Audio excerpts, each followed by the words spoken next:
चलो बच्चों, part 2 discuss करें। तो बेटा पार्ट 2 हमसे क्या कह रहा है। पार्ट 2 में देखो हमारे जो क्वेश्चंस हैं ये बेसिकली डायमेंशंस के ऊपर क्वेश्चंस है बेटा, चार्ज के ऊपर, मास के ऊपर, डिस्टेंस के ऊपर, और बेसिकली जो हमारे को एनसीईआरटी में प्रीफिक्सेस दी गए हैं जैसे कि फर्मी मीटर, नैनोमीटर, पिकोमीटर, उनके ऊपर बेस्ड कुछ क्वेश्चंस हैं। ठीक है, करें स्टार्ट। चलो तो देखोगे बेटा पार्ट 2 में अपन यहाँ से स्टार्ट करते हैं। तो टाइप 2, ध्यान से देखना बेटा। हमसे कह रहे हैं यहाँ पर कि डायामीटर ऑफ जिंक, एक जिंक है बेसिकली, ये एक जिंक हो गया। इसका डायामीटर हमारे को दे रखा है जिंक का कितना, 2.6 एंगस्ट्रॉम का डायामीटर है। अब हमसे क्या कह रहा है, अब हमसे कह रहा है कि the radius of the zinc atom in picometre is. पहली बात रेडियस निकालनी है। अगर हम बात करें बेटा डायामीटर जिंक का ये है और हमें रेडियस निकालनी है, तो रेडियस हो जाएगी डायामीटर का हाफ। तो हम लिख सकते हैं 2.6 डिवाइड बाय 2, तो ये आ जाएगा हमारे पास 1.3 एंगस्ट्रॉम। बट प्रॉब्लम यही है, उसने कहा है कि हमें एंगस्ट्रॉम में नहीं करना है, हमें पिकोमीटर में बतानी है, राइट।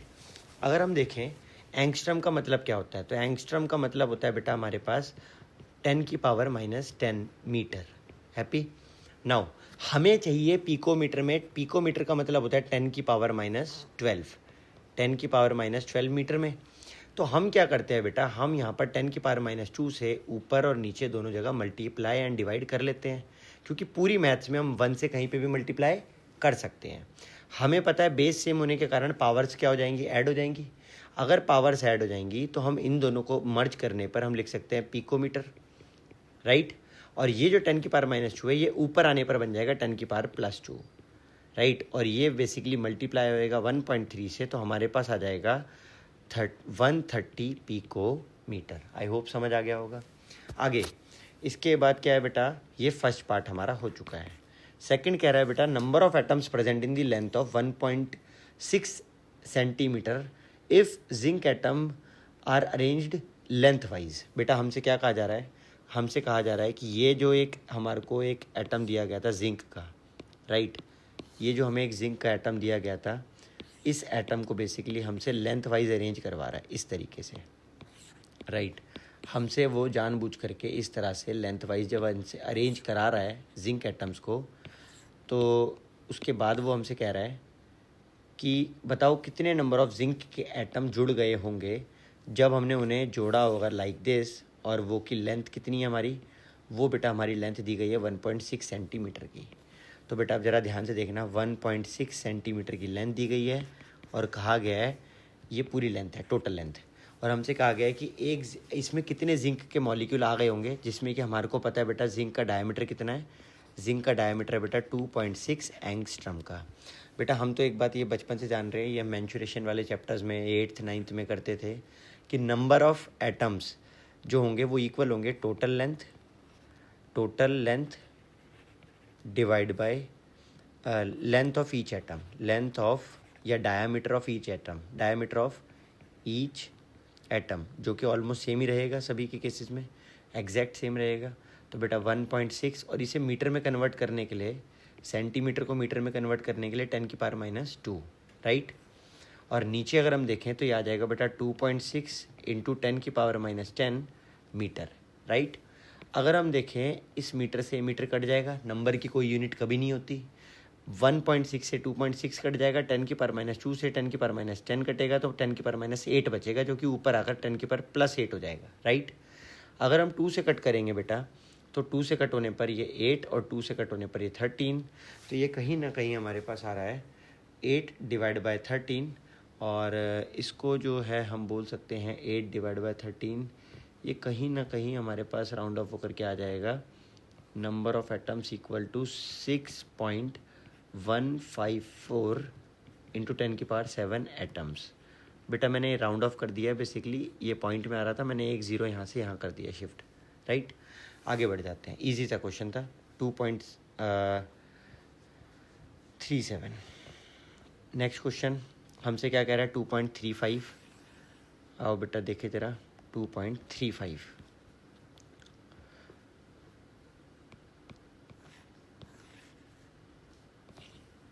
देखो बेटा 2.35 हमसे कह रहा है if the diameter of the carbon atom is इतना, कह रहा है calculate the number of atoms placed जाकि 20 सेंटीमीटर की लेंथ बने। बेटा सेम टू सेम क्वेश्चन है, बस हमसे क्या करा गया है इस बार, हमसे एक्चुअली में हमसे कहीं ना कहीं लेंथ चेंज करा दिया है बस, ठीक है। तो कोई भी डिफरेंस तो हुआ ही नहीं, राइट। डिफरेंस बस कितना है, यहाँ पर हमारे को डायमीटर बदल दिया है। डायमीटर हमारा कर दिया है एक्चुअली में 0.15 नैनोमीटर का, राइट है। और हमसे कहा जा रहा है जो इस बार लेंथ दी गई है वो लेंथ है 20 सेंटीमीटर की। हम देखें फार्मूला सेम लगेगा। फार्मूला क्या कहेगा, number of atoms equal to total length divide by length of each atom, right.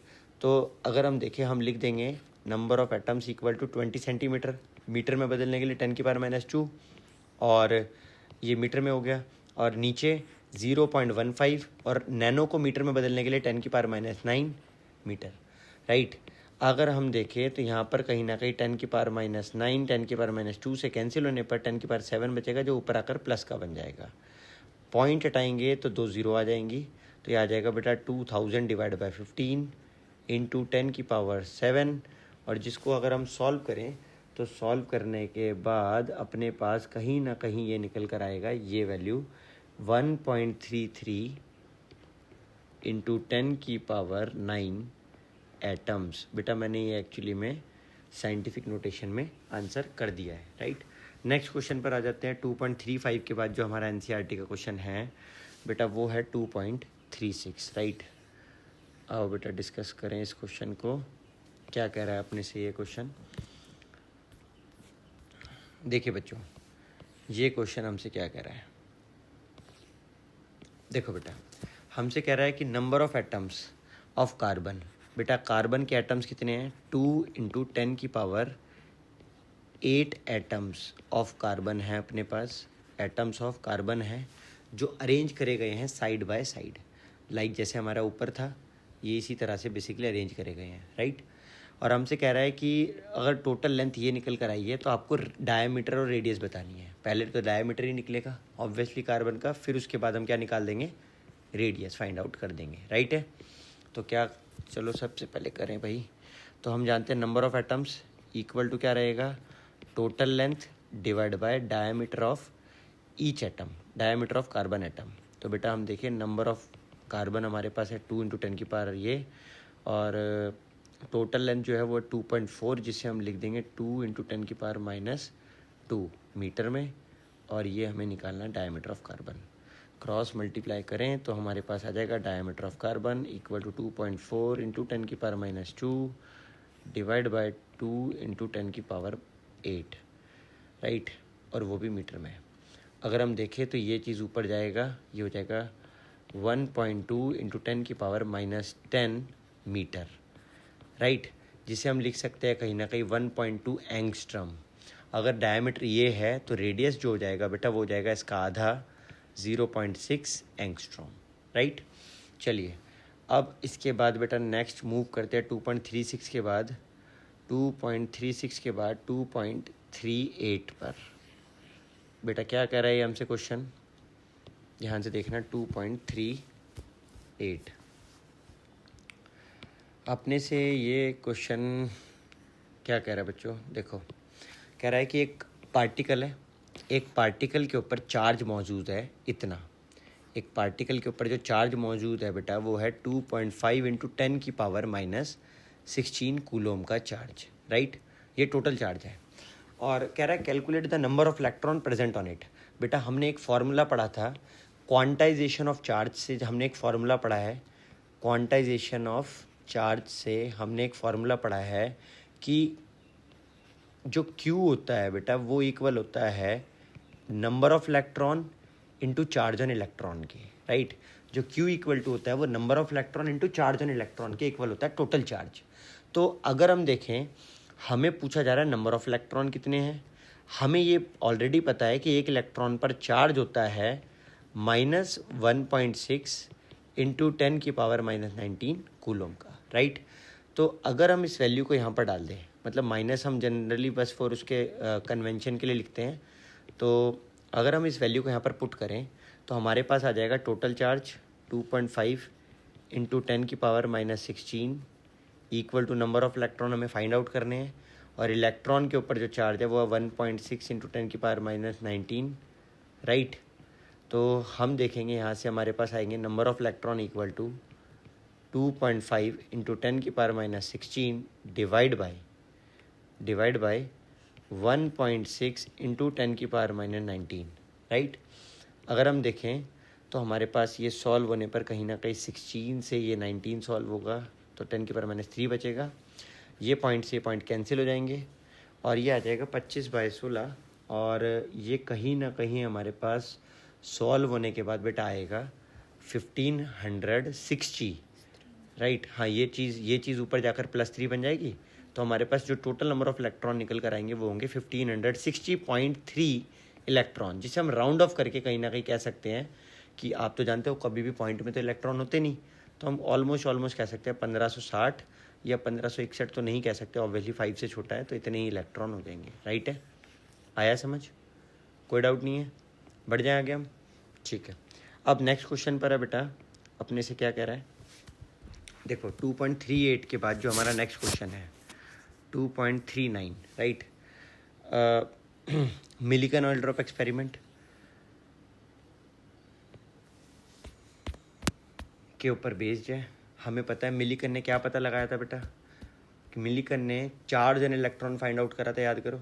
J Thomson ने चार्ज बाय मास बताया था, याद होगा आपको। चार्ज और इलेक्ट्रॉन का मास दोनों का दोनों मिलिकन ने ही फाइंड आउट कर लिया था, राइट, अपने एक्सपेरिमेंट से, राइट है। उसने तो चार्ज ही बताया था, बेसिकली मास कैलकुलेशन से होकर आ गया था हमारे पास। तो बेटा हमसे क्या कह रहा है कि हमसे in Millikan oil drop experiment static charge on oil drop, एक ये ऑयल की ड्रॉप है, याद है आपको, ऑयल ड्रॉप गिर रही थी एटोमाइज़र की हेल्प से। तो बेटा ये ऑयल ड्रॉप जो थी, इस ऑयल ड्रॉप के ऊपर उसने बोला है अपने से, क्या बोला है कि the static charge on the oil drop was obtained by shining the X-ray if the static charge. तो बेटा हमारे पास स्टैटिक चार्ज, हमारे पास चार्ज का वैल्यू दिया है 1.82 इंटू 10 की पावर माइनस 18 कूलोम का, राइट। हमसे कहा गया है कि कितने नंबर ऑफ इलेक्ट्रॉन्स होंगे, और हमें ये पता ही है कि इलेक्ट्रॉन पे जो चार्ज होता है वो कितना होता है, वो होता है बेटा 1.6 इंटू 10 की power minus 19 coulomb. Happy. Now हम एक बात जानते हैं क्या, कि चार्ज इक्वल टू होता है n इंटू ई, charge equal to n into ई, राइट, n इंटू ई। अब हमें पता है कि चार्ज टोटल दिया हुआ अपने को माइनस का 1.82 इंटू 10 की power minus 18, number of electron अपने को निकालने हैं। इलेक्ट्रॉन की वैल्यू हमें पता है, यहाँ पे नेगेटिव लगा दो क्योंकि उन्होंने दे ही रखा है इस तरह से, तो लगा सकते हैं अपन, राइट। अब ये नेगेटिव से ये नेगेटिव चार्ज कैंसिल। अगर हम इस 10 की पावर माइनस 18 से इस 10 की पावर माइनस 19 को काटे तो 10 की पावर माइनस 1 बचेगा। ये वैल्यू वहाँ पर नीचे चली जाएगी तो आ जाएगा 1.282 डिवाइड बाय 10 की पावर माइनस 1, और यहाँ पर आ जाएगा बेटा ये 1.6, राइट है। अगर हम इसको सॉल्व करें तो ये सॉल्व होने पर कहीं ना कहीं हमारे पास निकल कर आएगा, ये चीज़ पहले ऊपर चला जाएगा, राइट। तो हो जाएगा 12.82 डिवाइड बाय 1.6, और अगर आप देखो तो ये इसके टेबल में 8 टाइम्स पर आता है, 16 अट्ठे 128 होता है, राइट। तो ये कहीं ना कहीं 8 टाइम्स पर, तो हम कह सकते हैं कि इसका आंसर आ जाएगा 8 इलेक्ट्रॉन्स। आया समझ, डन है, ठीक है। अब हम अपने नेक्स्ट क्वेश्चन पर आ रहे हैं। नेक्स्ट क्वेश्चन क्या कह रहा है हमसे, कह रहा है कि बेटा कितने इलेक्ट्रॉन मौजूद होंगे 1 ग्राम के अंदर, राइट। ये एक बहुत ही प्यारा सा क्वेश्चन, ठीक है। हमसे कह रहा है कि कितने इलेक्ट्रॉन्स प्रेजेंट होंगे एक्चुअली में 1 ग्राम के अंदर, 1 ग्राम वे के अंदर। अब ज़रा ध्यान से सुनना, देखो अगर हम बात करें 1 ग्राम वे कितना है बेटा, 1 ग्राम, राइट।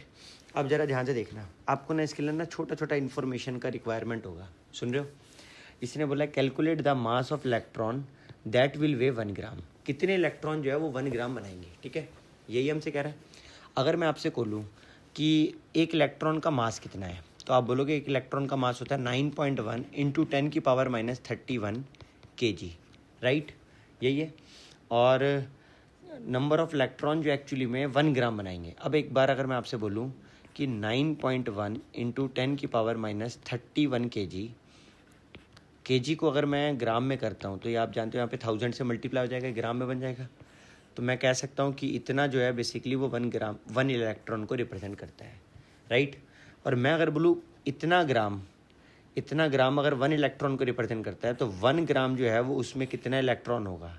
तो आप सिंपल सा बोलोगे बेटा, क्या बोलोगे, आप बोलोगे कि सर डिवाइड कर देते हैं, तो यहाँ पर इलेक्ट्रॉन आ जाएगा, तो ये आ जाएगा 9.1 इंटू 10 की पावर, अगर दोनों को हम मल्टीप्लाई करें, राइट, तो कितना आएगा 28, है ना भाई, 3 है ना, 10 की पावर 3 है, 10 की पावर 3 और 10 की पावर -31, तो कितना आएगा 10 की पावर 28, राइट, इतने इलेक्ट्रॉन्स आ जाएगा।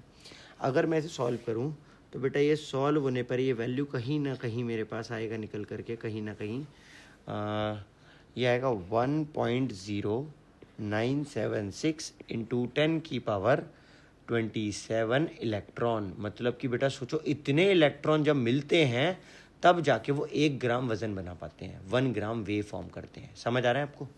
तो 1 ग्राम के अंदर कितने इलेक्ट्रॉन होंगे, इतना, समझ पा रहे हो, 10 की पावर 27 1 ग्राम के अंदर। समझ आ रहा है? ह्यूज नंबर है, ठीक है। सेकंड क्वेश्चन पर बढ़ते हैं आगे। हमसे क्या कह रहा है सेकंड पार्ट में, हमसे कह रहा है calculate the mass and the charge of 1 mole of electron. बेटा इसके लिए आपको एक छोटा सा इन्फॉर्मेशन याद करना पड़ेगा कि अगर मैं आपसे कभी भी बोलूँ 1 मोल ऑफ एनीथिंग, जैसे अगर मैं आपसे पूछूँ 1 मोल ऑफ डजन का मतलब, 1 डजन का मतलब क्या है, तो आप बोलोगे 12। एनीथिंग ऑफ, मैं बोलूँ 1 डजन जामुन, तो आप बोलोगे 12 जामुन। मैं आपसे बोलूँ 1 डजन एप्पल, तो आप बोलोगे 12 एप्पल। मैं आपसे बोलूँ 1 डजन बनाना, तो आप बोलोगे 12 बनाना। तो मतलब 1 डजन मीन्स 12। मैं आपसे बोलूँ 1 पेयर ऑफ सॉक्स का मतलब क्या है, आप बोलोगे 2 सॉक्स।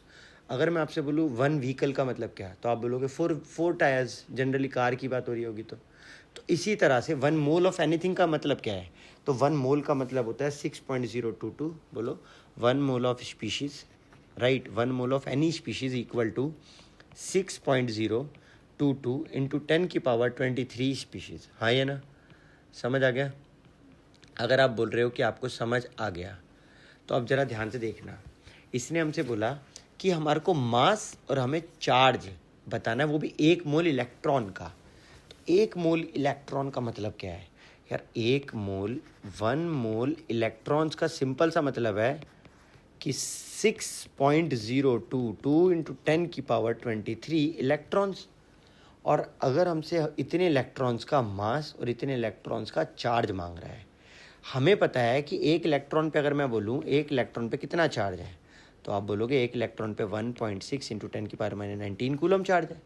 तो इतने इलेक्ट्रॉन्स पे कितना चार्ज होगा, तो ये होगा 6.022 इंटू 10 की पावर 23 मल्टीप्लाइड बाय 1.6 इंटू 10 की पावर -19 कूलम ऑफ चार्ज। अगर मैं इन दोनों को मल्टीप्लाई करूँ तो ये 23 से ये 19 कटेगा और 10 की पावर 4 बचेगा, राइट। और ये 1.6 ये 6.022 से क्या होएगा, मल्टीप्लाई होएगा। तो अगर हम देखें कि चार्ज की बात, तो ये हमारे पास कहीं ना कहीं मल्टीप्लाई होने पर 9.647 निकल कर आएगा, इतना कूलोम, राइट। तो 1 मोल इलेक्ट्रॉन पे कितना चार्ज है, तो 1 मोल इलेक्ट्रॉन पर इतना चार्ज है। तो ये हमने किसकी कैलकुलेशन कर ली, चार्ज की। किसकी कैलकुलेशन कर ली बेटा, चार्ज की। आया आपको समझ या नहीं है, फर्स्ट ऑफ ऑल आपने ये बताना है। आया, ठीक है, आगे बढ़ जाते हैं। अब अगर हम आगे बढ़ें तो अब हमें मास भी निकालना है। क्या निकालना है अपने को, मास। तो अब हम मास की कैलकुलेशन कर लेते हैं। हमसे कह रहा है कि आप एक बार बताइए कि 1 मोल इलेक्ट्रॉन का कितना मास होगा, 1 मोल इलेक्ट्रॉन का कितना। अब हमें पता है 1 मोल इलेक्ट्रॉन के अंदर कितना इलेक्ट्रॉन होता है, तो हमें पता है 1 मोल इलेक्ट्रॉन के अंदर इतना इलेक्ट्रॉन होता है। अरे 1 मिनट रुकना, 1 मोल इलेक्ट्रॉन के अंदर कितना इलेक्ट्रॉन होता है, तो वो हमें पता है इतना, राइट। 1 मोल इलेक्ट्रॉन के अंदर इतना इलेक्ट्रॉन, और हमें पता है कि 1 इलेक्ट्रॉन का मास कितना होता है, तो वो भी हमें पता है, वो होता है 9.1 इंटू 10 की पावर -31 kg, राइट है, इतना होता है मास। तो अगर 1 इलेक्ट्रॉन का मास इतना है, तो अगर मैं बोलूँ इन सारों का मास कितना होगा, तो आप बोलोगे 6.022 इंटू 10 की पावर 23 को मल्टीप्लाई कर दो 9.1 इंटू 10 की पावर -31 से, राइट है। अगर हम मल्टीप्लाई कर दें तो हमारे पास 31 को 23 से मल्टीप्लाई करने पर जो बचेगा वो होगा 7-8, 10 की पावर -8 बचेगा, राइट, केजी में होगा। और इन दोनों को अगर हम मल्टीप्लाई करेंगे तो जो अपने पास आएगा निकल करके कहीं ना कहीं वो हमारे पास आ जाएगा 54.86 54, हाँ बिल्कुल करेक्ट आ रहा है 54.86 भाई 9 6 54 तो होता ही सबको पता ही, और आगे की वजह से वो इतना सब कुछ, तो इसे हम एग्जैक्ट लिखे जब साइंटिफिक नोटेशन में तो 5.486 इंटू 10⁻⁻7 kg। आई होप ये समझ आ गया होगा। डन है। चलिए इसके बाद ये अच्छा क्वेश्चन था, ठीक है।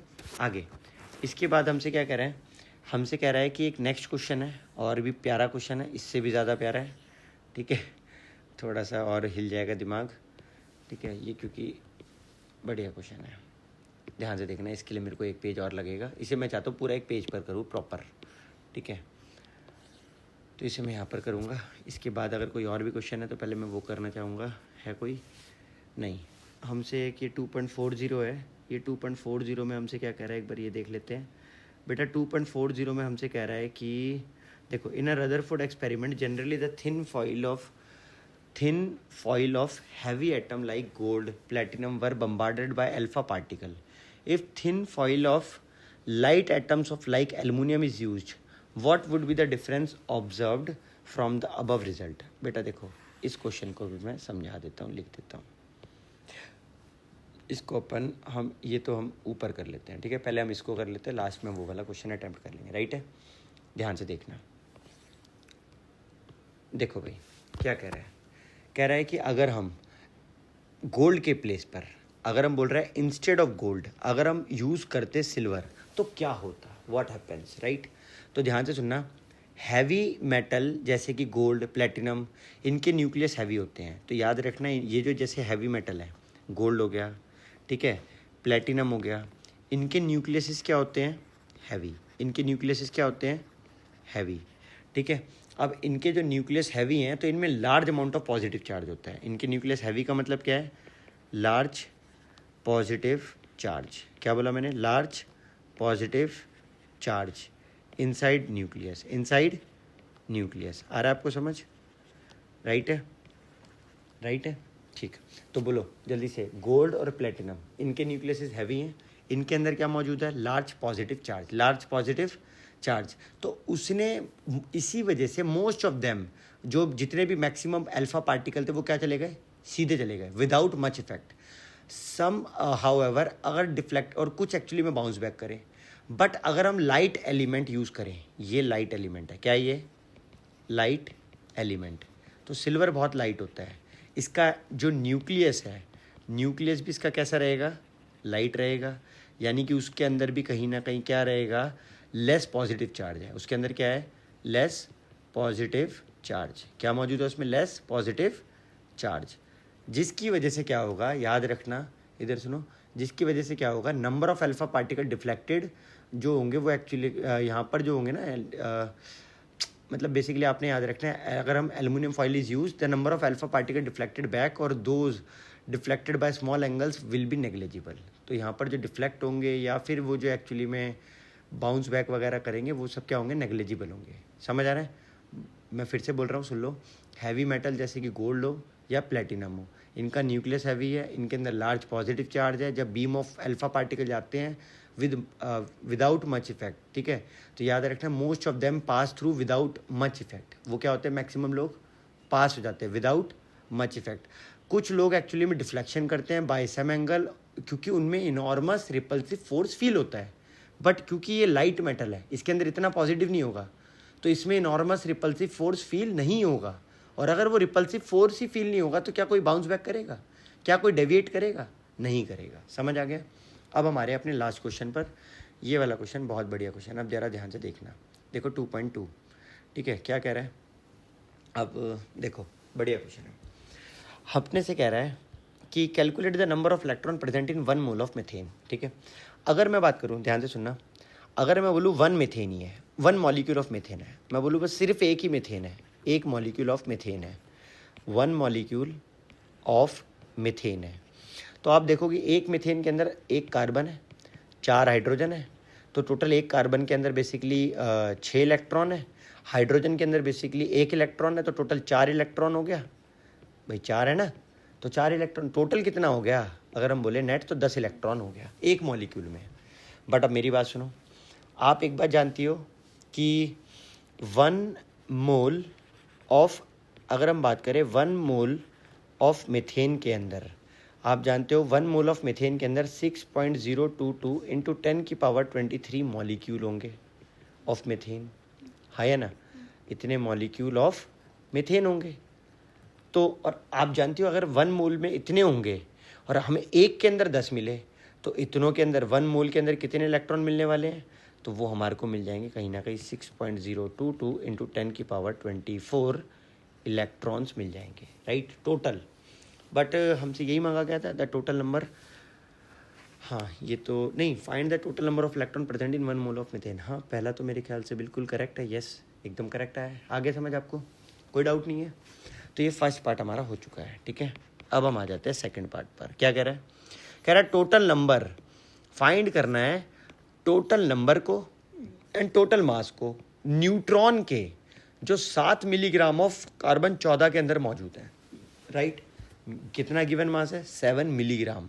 और कौन सा आइसोटोप? कार्बन 14 वाला माइस, राइट है। और हमें क्या निकालना है? कितने नंबर ऑफ न्यूट्रॉन होंगे और कितने नंबर ऑफ, और क्या मास होगा, कितने नंबर ऑफ न्यूट्रॉन होंगे और क्या मास होगा। बड़ा आसान है क्वेश्चन, मुश्किल नहीं है। आओ करें, कैसे करना है। देखो एक बड़ा छोटा सा बात आपको याद रखना पड़ेगा, ठीक है। एक छोटा सा जो फॉर्मूला आपको नहीं पता होगा, क्या कि मोल्स इक्वल टू होता है बच्चों given mass divide by molar mass, right. तो अब आप देखोगे गिवन मास कितना है, अगर हम देखें तो गिवन मास हमारे को दिया गया 7 मिलीग्राम। 7 मिली का मतलब होता है 10⁻³ ग्राम, राइट। अगर हम बात करें मोलर मास, वो भी किसका? कार्बन 14 का, तो वो कार्बन 14 का मोलर मास हो जाएगा कार्बन 14 ग्राम पर मोल, राइट है। तो हम देखेंगे ये घूमकर मोल ऊपर ही आ जाएगा, तो ये बेसिकली आ जाएगा, अगर हम देखें 7 से 14 कट ही जाएगा तो 1/2 इंटू 10⁻³ और ये आ जाएगा इतना मोल, राइट। अब अगर इतना मोल आ गया तो आप देखोगे मोल्स हमारे पास जो निकल कर आ रहे हैं वो आ रहे हैं मोल्स हमारे पास निकल कर आ रहे हैं 0.5 इंटू 10⁻³ और इतने मोल्स आ रहे हैं, राइट है। इतने मोल्स किसके? इतने मोल्स ऑफ कार्बन 14 आइसोटोप के, इतने मोल्स ऑफ कार्बन 14 आइसोटोप के। अब हमें क्या मोल्स निकालने थे? नो, हमें क्या निकालना था? हमें नंबर और हमें मास निकालना है, वो भी न्यूट्रॉन का। हमें नंबर और हमें क्या निकालना है? मास। ये किसका नंबर आया है? ये कार्बन 14 का नंबर आया है। अगर मैं एक बार देखूँ एक कार्बन 14 में उसका एटॉमिक नंबर 7 और उसका एटॉमिक नंबर 6 और उसका मास नंबर कितना रहता है? 14। तो मैं अगर आपसे पूछूँ उसमें न्यूट्रॉन कितने हैं, तो आप बोलोगे उसके अंदर न्यूट्रॉन रहते हैं कहीं ना कहीं 14 - 6 8 न्यूट्रॉन, राइट। उसके अंदर कितने न्यूट्रॉन हैं? 8 न्यूट्रॉन्स हैं। तो हम अगर कहें कि एक कार्बन के अंदर, अगर एक कार्बन के अंदर अगर हम कहें 8 न्यूट्रॉन्स हैं, अगर एक कार्बन के अंदर 8 न्यूट्रॉन्स हैं, तो इतने मोल के अंदर, पहली बात इतने मोल के अंदर कितने न्यूट्रॉन्स होंगे? तो हम जानते हैं पहली बात तो इसके अंदर होंगे कहीं ना कहीं इंटू 8 कर देते हैं पहले, तो इतने मोल ऑफ न्यूट्रॉन होंगे। तो 8 इंटू 0.5 इंटू 10⁻³ मोल ऑफ इतने न्यूट्रॉन्स होंगे, फर्स्ट थिंग, राइट। और ये मोल में न्यूट्रॉन्स हैं। अगर इतने मोल में न्यूट्रॉन है, आप जानते हो 1 मोल में एनीथिंग जो होता है वो 6.022 होता है। तो अगर मैं इसके नंबर की बात करूं तो इसका नंबर एग्जैक्ट जो आएगा, एग्जैक्ट नंबर मोल को हटा दूं तो वो आ जाएगा 8 5 से कितना होगा? 44 आ जाएगा। तो आ जाएगा 4 इंटू 10⁻³ मोल ऑफ न्यूट्रॉन। और अगर मैं इस मोल को भी हटा दूं तो प्यारे बच्चे मेरे पास आ जाएगा 4 इंटू 10⁻³ इंटू 6.022 इंटू 10⁻23। अगर इस 23 से ये 3 काट दूं तो मेरे पास 10⁻20। और अगर मैं 6 से 4 को मल्टीप्लाई कर दूं तो मेरे पास कहीं ना कहीं जो आएगा वो होगा 6.022 मल्टीप्लाइड बाय 4। तो ये मेरे पास आ जाएंगे इतने नंबर ऑफ न्यूट्रॉन्स, इतने नंबर ऑफ न्यूट्रॉन्स। आया समझ? डन है। अब ये तो आ गए न्यूट्रॉन्स का नंबर। अभी बात आती है मास की। अब आप जानते हो एक न्यूट्रॉन का मास क्या होता है, उसने खुद दिया है 1.675 इंटू 10⁻27 किलोग्राम। तो 1 न्यूट्रॉन का मास होता है 1.675 इंटू 10⁻27 किलोग्राम। तो आप देखोगे इतने न्यूट्रॉन्स का जो मास होगा वो होगा 24.088 इंटू 10⁻20 मल्टीप्लाइड बाय 1.675 इंटू 10⁻27। अगर हम देखें तो ये मल्टीप्लाई होने पर अपने पास आएगा 20 से 27 कट जाएगा 10⁻7। और ये कहीं ना कहीं जब हम मल्टीप्लाई करेंगे 24.088 को मल्टीप्लाई करेंगे 1.675 से, तो ये अपने पास आ जाएगा 40.3474। इतने नंबर ऑफ, इतना किलोग्राम ऑफ न्यूट्रॉन, इतना किलोग्राम ऑफ। आया समझ? सच बोल रहे हो? जल्दी बोलो। ठीक है, 1 मिनट को इसको वेरीफाई कर लेते एक बारी।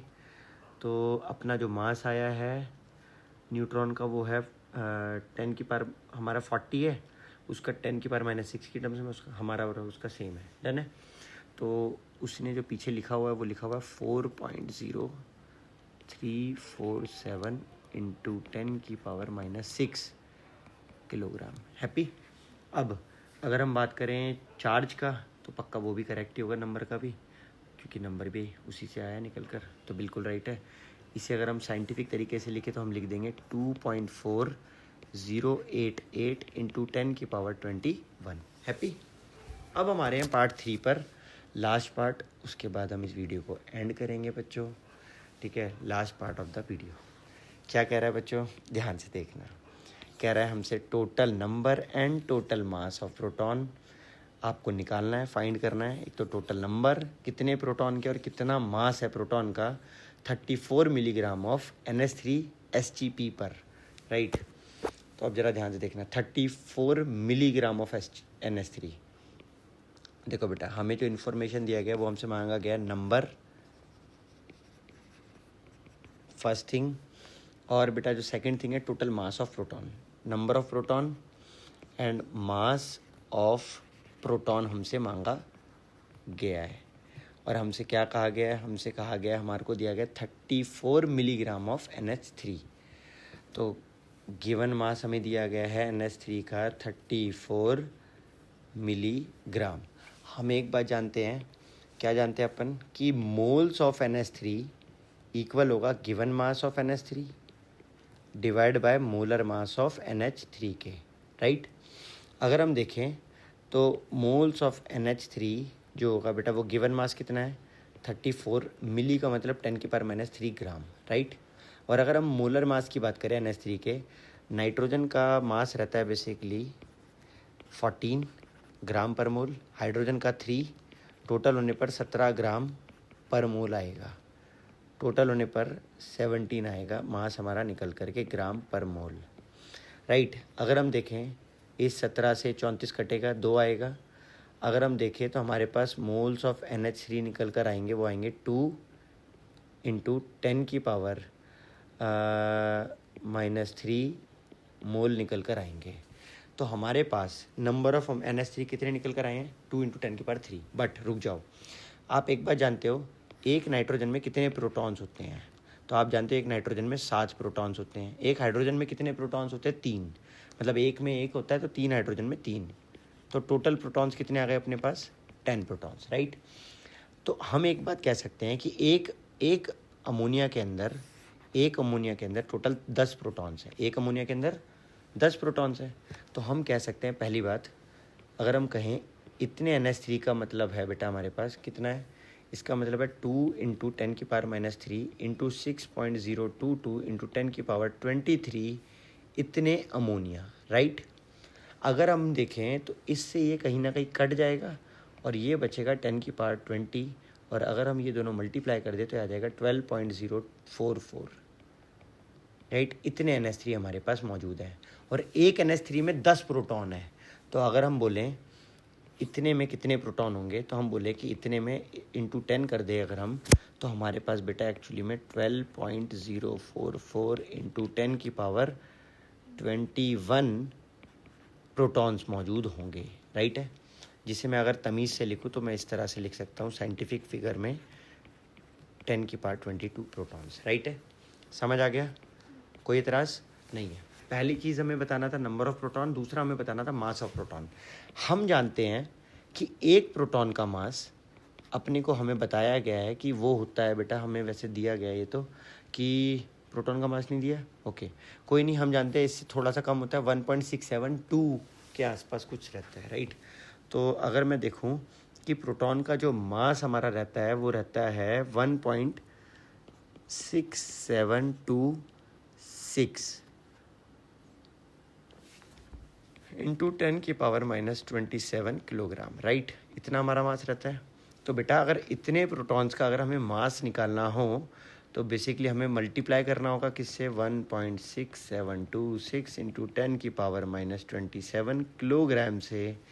तो बेटा हमारे पास आ जाएगा 1.2044 into 10⁻22 multiplied by 1.6726 into 10⁻⁻27 kg, right. और अगर हम इसे सॉल्व करें, एक मिनट अपना बच्चा, एक बार अगर हम इसे सॉल्व करें तो हमारे पास जो निकल कर आएगा वो क्या होगा, राइट। इसे सॉल्व करने पर हम जानते हैं बच्चा, अगर हम 22 से 27 कैंसिल करें तो बचेगा हमारे पास 5, 10⁻⁻5, राइट है, हैप्पी। और अगर हम इन दोनों को मल्टीप्लाई कर देते हैं तो हमारे पास जो निकल कर आएगा वैल्यू वो होगा कहीं ना कहीं वो होगा हमारे पास 2.0147 इतना किलोग्राम ऑफ न्यूट्रॉन। समझ आया या नहीं आया? डन है। आई होप बच्चों, प्यारे बच्चों, आपको ये समझ आया होगा वीडियो। बाय बाय बच्चों।